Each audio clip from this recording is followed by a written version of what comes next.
الكثير من الحيوانات في العالم بدون ملجأ، يعيشون في أماكن مو أماكنهم. هذا اللي يسمونه الموت البطيء.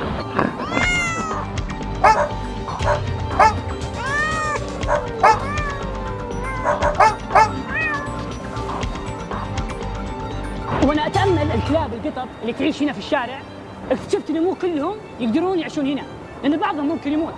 لكن السؤال هنا، اللي راح يموتون كيف ننقذهم من الموت؟ بسيطة. تعرف ملجأ الرياض؟ ما تعرفهم صح؟ تعال معي. مرحبا فيك صالح من ملجأ رياض للحيوانات. قبل تبدأ تجربتك معنا اليوم لازم تعرف شيء واحد، كل اللي موجودين هنا متطوعين ملجأ رياض. عرفني عن نفسك. انا صالح محمد، محب جدا للمغامرات والتجارب والاعمال الخيريه. احاول اني في كل يوم اجرب شيء جديد في حياتي. واليوم عندك تجربة جديدة. حياك الله صالح. مسك جاهز بس صالح؟ جاهز. طيب عندك استفسار أي سؤال قبل لا نبدأ؟ اي والله عندي سؤال واحد. فكرة الملجأ كيف جت؟ أنا بعلمك كيف جت. تعال معي. فكرة الملجأ بدت أن سارة الفهاد في 2014 كانت تأخذ الحيوانات والكلاب من الشوارع وتعالجهم وترجعهم مرة ثانية أو تشوف لهم أهل ثانيين. وفي 2018 وجدت كثير من المتطوعين اللي ساعدوها على افتتاح أول ملجأ في الرياض، ومن هناك بدأ الملجأ يعالج الحيوانات، وأيضا تقدر تتبنى من هنا. اوه، يعني تقدر تتبنى مو بس تتطوع؟ اي تقدر تتبنى، ولكن في شروط معينة للتبني. ما شاء الله ما شاء الله، والله فكرة التبني هذه خرافية. عبينا الاستبيان كامل وتونا منتهين من المقابلة الشخصية وفهمونا كل شيء. يلا نبدأ التجربة. الحين ننتظر أول متبني. طبعا الأسامي اللي موجودة هنا هذول أسامي الأشخاص اللي تطوعوا وطوروا الملجأ. منهم الأشخاص اللي تطوعوا وانشغلوا، منهم الأشخاص اللي تطوعوا وتوفوا الله يرحمهم، مثل فيصل الرويلي.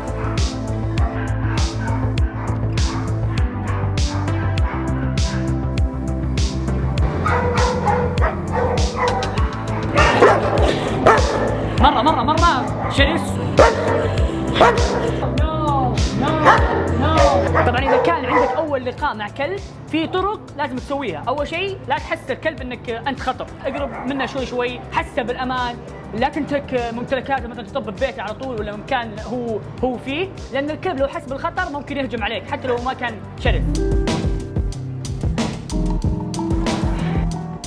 Go with me black. Go. Good girl. طبعا اي مكان ندخله جديد يكون الكلب دائما يستكشف المكان ويشمه، فهذه الوسيله اللي يخليه يستكشف المكان، فلا تحرمه هذا الشيء. بعدين خلاص تلقاه يرجع معك على طول.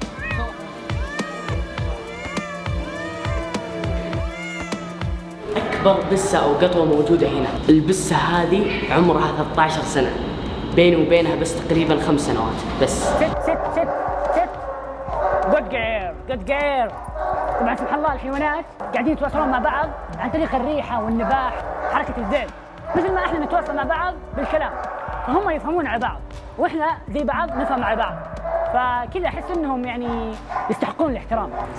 Good girl. اهلا وسهلا، حياك الله. اهلا يا مرحبا. الله يسعدك. الله يخليك. اي خدمة او شيء؟ يا حبيب انا بدي استفسر عن التبني للكلاب، بس حابب اخذ فكرة. حياك الله. احنا ملجأ الرياض، طبعا كل سبت واربعاء عندنا فكرة تبني من هنا. ايوه حياك الله.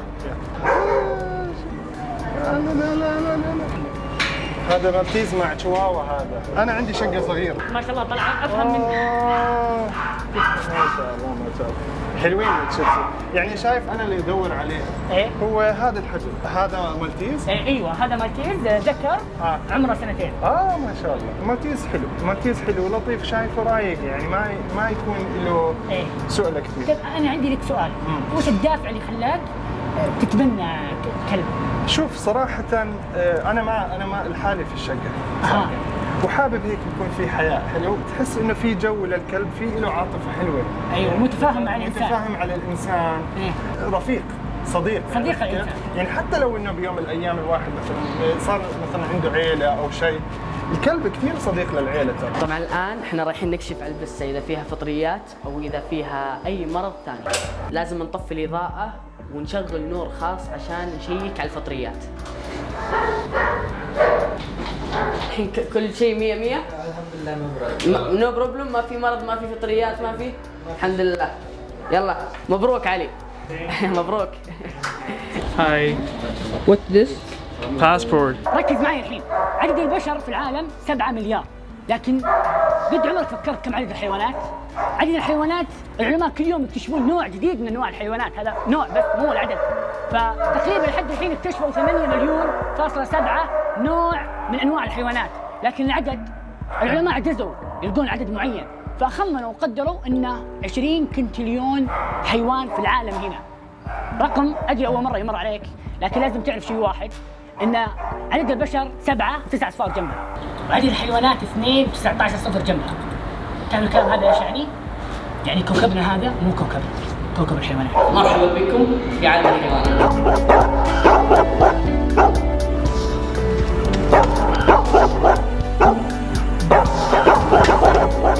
كل واحد الان قاعد يشوف الفيديو له قصه وله شخصيه خاصه فيه، مثل الحيوانات الموجوده هنا، كل واحد له شخصيه وله قصه. فخلونا نشوف قصه كلب هنا موجود نسمعها. طبعا انا الان مع جازمن هذه نوعها جيرمان شيبرد. طبعا كم عمرها؟ تقريبا من 4 سنوات الى 5 سنوات. فريق الانقاذ حصلوها موجوده في احد الاماكن في الرياض هنا، حامل وحالتها شوي يعني صعبه، فاخذوها الفريق واعتنوا فيها وخلوها تنجب عيالها، وما شاء الله كل العيال اللي انجبتها تم تبنيهم، بس باقي واحد. خلينا نشوفه. طبعا هذا هو ولد الجازمن، تم تبنيه على فكره مثل اخوانه، لكن رجع وان شاء الله قريب يلحق اخوانه ويحصل له عائله. القطوة هذه كانت في الشارع وكان عنده اخوان 2، اخوانه الاثنين ماتوا، ما بقى الا هذه حيه. حابة طعم الكلب بس.